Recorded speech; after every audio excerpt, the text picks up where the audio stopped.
رستے ہیں جو روحانی غذا بعض لوگوں کے لیے ہو جاتی ہے اکثر عذاب۔ ٹرین میں میں نے کسی سے یہ کہا شاعر ہوں میں، سن کے وہ منہ پھیر کر بولا میں بہرا ہوں جناب۔ تو بھائی میں مزاحیہ شاعری زیادہ کر رہا ہوں آج کل، لیکن یہ اس قدر اچھا ایک فورم بنایا ہے ہمارے دوست پروفیسر عطا اللہ صاحب نے، اور ہمارے حسن چشتی صاحب نمائندہ دکن یہاں تشریف رکھتے ہیں، ہمارا بہت جگری دوست واجد ندیم صدارت کر رہا ہے، دوسرا جگری دوست یہاں موجود ہے انور علی رومی۔ تو میں چاہتا ہوں کہ اردو کی تعریف میں ایک نظم سنا دوں، تھوڑی سنجیدہ نظم ہے، انڈیا میں نے کہی تھی، لکھنؤ میں نے پڑھی تھی یہ، کہ یہ میرا دیکھیں میں جیسے نکال لوں اس کو، اس لیے کہ پرانی ہو گئی ہے نظم۔ یہ اردو کے سلسلے میں نے نظم کہی تھی، ہند و پاکستان دونوں جلوہ گاہے علم و فن، جن کی پیشانی پہ رقصاں فکر و دانش کی کرن، اور گوتم و چشتی کا مسکن رام و نانک کا وطن، مختلف قوموں کا اور نسلوں کا یہ رنگی چمن، اور اس چمن کا ایک گلے شاداب ہے اردو زبان، جس کی خوشبو سے معطر آج ہے سارا جہاں۔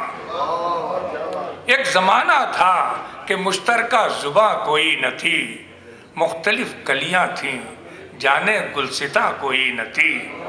کہہ سکیں سب جس کو وحدت کا نشان کوئی نہ تھی، اور بن سکے جو ملکہ ہندوستاں کوئی نہ تھی۔ آنکھ کھولی اس نے لشکر کی صفوں کے درمیان، اور مسکرائی پھر یہ زیر سایہ شاہ جہاں۔ بند ملاحظہ کریں کہ اس کی بازی گاہ طفلی بزم دلی کی فضا، اور محفل عرض دکن نے بخشے آداب حیا، لکھنؤ میں اس نے سیکھے اشوا و ناز و ادا، اور خطۂ پنجاب کا ہر بانک پن اس کو ملا، برج بھاشا کی چہیتی ملکہ عالم بنی، گل بنی بوٹا بنی شعلہ بنی شبنم بنی۔ اس کے دامن میں حرم بھی ہے، صنم خانے بھی ہیں، مسجدیں بھی خانقاہیں بھی ہیں، مے خانے بھی ہیں، اس کے دیوانوں میں اپنے بھی ہیں بیگانے بھی ہیں، تار بھی زنار کے تسبیح کے دانے بھی ہیں، یہ گئی گلشن بگلشن لے کے پیغام بہار، اب اس نے چھلکائے ہزار انداز سے جام بہار، اور جنگ آزادی میں چمکی مثل تیغ بے نیام، اور پھونکتی پھرتی تھی یہ روح بغاوت صبح و شام، ہر در و دیوار زندہ پر درخشاں اس کا نام، اور ڈوب کر اپنے لہو میں تھا یہ بسمل کا پیام۔ رام پرساد بسمل جنگ آزادی کا ہیرو، صاحب دیوان شاعر اردو کا۔ ہر در و دیوار زندہ پر درخشاں اس کا نام، اور ڈوب کر اپنے لہو میں تھا یہ بسمل کا پیام، سرفروشی کی تمنا پھر ہمارے دل میں ہے، دیکھنا ہے زور کتنا بازوئے قاتل میں ہے۔ بسملو سرشار اور چکبست محسن اس کے ہیں، پہلے مصروں میں ہندو شعراء کے نام ہے، دوسرے میں مسلمانوں کے۔ بسملو سرشار اور چکبست محسن اس کے ہیں، مصفی آزاد اور اقبال ضامن اس کے ہیں، پریم چند اور سپرو موضوع معاون اس کے ہیں، میر و سودا ذوق و غالب اور مومن اس کے ہیں، ہندو و مسلم سب اس کے ناز برداروں میں ہیں، برہمن اور شیخ سب اس کے پرستاروں میں ہیں۔ دوبارہ سنیں کہ ہندو و مسلم سب اس کے ناز برداروں میں ہیں، برہمن اور شیخ سب اس کے پرستاروں میں ہیں۔ آج پھر یہ زلف کیوں محروم لطف شانہ ہے، کیوں یہ اپنے ہی چمن میں سبزہ بیگانہ ہے۔ آج پھر یہ زلف کیوں محروم لطف شانہ ہے، کیوں یہ اپنے ہی چمن میں سبزے بیگانہ ہے، آج تو اپنا ہی ساقی ناظم میخانہ ہے، پھر یہ کیوں خالی فقط اردو ہی کا پیمانہ ہے،